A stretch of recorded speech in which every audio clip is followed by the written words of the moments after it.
Ibu Siti Zuhro.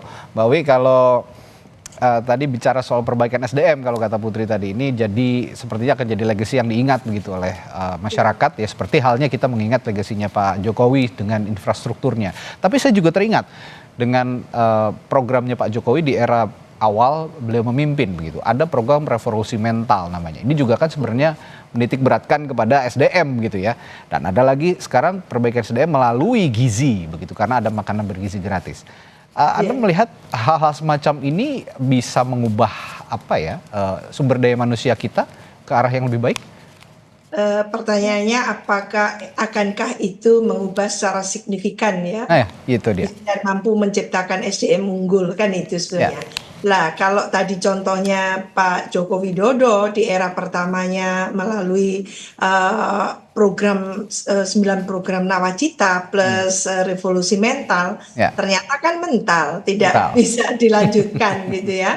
Di periode kedua sama sekali tidak mendengar lagi kita tentang revolusi mental itu. Maka digantikan dengan 5 unggulan, program unggulan yang tentu itu hanya mencakup infrastruktur, investasi, lalu reformasi birokrasi nasional, APBN yang efektif, lalu kalau tidak salah juga menarik investor kan gitu ya.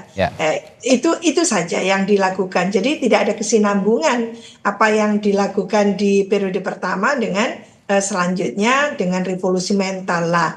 Saya khawatir apakah memberikan gizi, memberikan makan gratis plus susu gratis seperti ini akan secara fundamental bisa menjadi opsi solusi ya bagi permasalahan kemiskinan di Indonesia. Menurut saya tidak, karena sebetulnya kebijakan ini tambal sulam saja kalau itu dilakukan.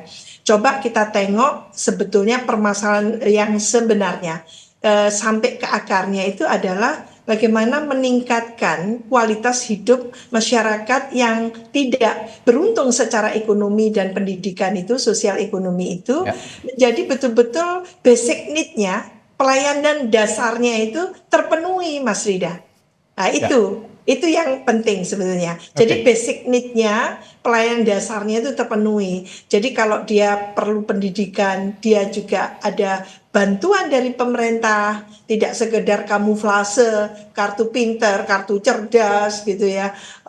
Lalu juga healthcare gitu ya, kesehatan melalui BPJS dan sebagainya. Itu dipetakan dengan sangat rapi, jangan tambal sulam. Terutama masyarakat yang masih sulit mendapatkan air bersih. Tidak perlu 4 sehat 5 sempurna lagi. Air bersih saja susah. Lah, ini dulu yang diberikan solusi-solusinya. Bagaimana masyarakat yang di perbatasan pulau terluar, yang hidupnya luar biasa sangat mengenaskan gitu kan. Itu dulu yang di touching, yang disentuh kan gitu. Baru ada katakan itu yang menurut saya mungkin roadmap-nya itu dilakukan. Pemetaan dilakukan, pasti negara sudah punya data itu.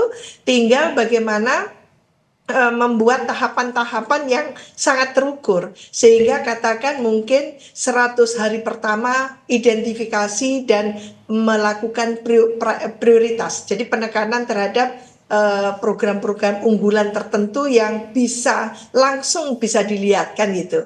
Lah terus 1 semester pertama, 6 bulan pertama, 1 tahun pertama dan seterusnya gitu ya, dengan catatan tidak ada bongkar pasang dari kabinet dan sebagainya. Maka inilah sebetulnya waktu-waktu menjelang pelantikan, penetapan menteri dan wakil menteri, pimpinan lembaga, badan dan sebagainya, itu dipastikan betul-betul adalah orang yang tidak lalu surut ketika melihat birokrasi Indonesia yang masih perlu dibenahi kan itu. Jangan melihat mereka yang memimpin perusahaan. Perusahaan kan bukan NKRI, hanya perusahaan segitu aja gitu ya. Begitu pegang birokrasi, dia itu sampai biasanya kakinya di bawah-bawah.